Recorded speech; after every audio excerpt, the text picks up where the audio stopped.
देवसायनी एकादशी व्रत कथा। बहुत समय पहले की बात है। सूर्यवंशी कुल में मानधाता नाम का एक चक्रवर्ती राजा हुआ करता था।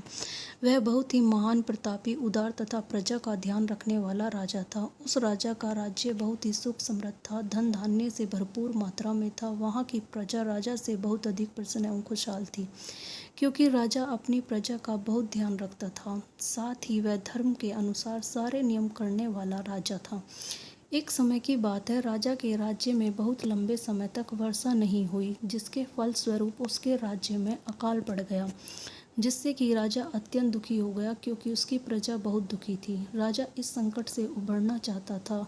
राजा चिंता में डूब गया और चिंतन करने लगा कि उससे आखिर ऐसा कौन सा पाप हो गया है। राजा इस संकट से मुक्ति पाने के लिए कोई उपाय खोजने के लिए सैनिकों के साथ जंगल की ओर प्रस्थान करते हैं। राजा वन में कई दिनों तक भटकता रहा और फिर एक दिन अचानक से वे अंगिरा ऋषि के आश्रम जा पहुँचे। उन्हें अत्यंत व्याकुल देखकर अंगिरा ऋषि ने उनसे उनकी व्याकुलता का कारण पूछा। राजा ने ऋषि को अपनी और अपने राज्यवासियों की परेशानी का विस्तार पूर्वक वर्णन सुनाया। राजा ने ऋषि को बताया कि किस प्रकार उसके खुशहाल राज्य में अचानक अकाल पड़ गया। राजा ने ऋषि से निवेदन किया कि हे ऋषि मुनि, मुझे कोई ऐसा उपाय बताए जिससे कि मेरे राज्य में सुख समृद्धि पुनः लौट आए।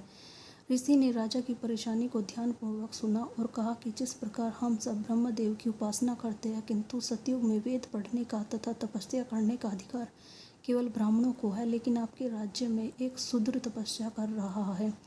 आपके राज्य में आज अकाल की दशा उसी कारण से है। यदि आप अपने राज्य को पूर्ववत खुशहाल देखना चाहते हैं तो उस शूद्र की जीवन लीला समाप्त कर दीजिए। यह सुनकर राजा को बहुत अचंभा हुआ और राजा ने कहा कि हे ऋषि मुनि, आप यह क्या कह रहे हैं? मैं ऐसे किसी निर्दोष जीव की हत्या नहीं कर सकता। मैं एक निर्दोष की हत्या का पाप अपने सर नहीं ले सकता।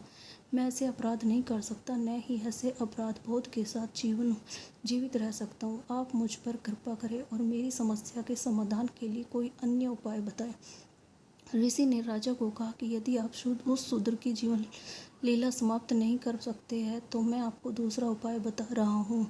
आप आषाढ़ मास के शुक्ल एकादशी को पूरे विधि विधान एवं पूर्ण श्रद्धा भक्ति के साथ व्रत रखें एवं पूजन आदि करें। राजा ने ऋषि की आज्ञा का पालन करते हुए अपने राज्य पुनः वापस आया तथा राजा एकादशी व्रत पूरे विधि विधान से किया, जिसके फलस्वरूप राजा के राज्य में वर्षा हुई, जिससे अकाल दूर हो जाता तथा पूरा राज्य पहले की तरह हंसी खुशी रहने लगता है। ऐसा माना जाता है कि एकादशी व्रत सभी व्रतों में उत्तम होता है एवं इसकी कथा सुनने या सुनाने से भी पापों का नाश होता है।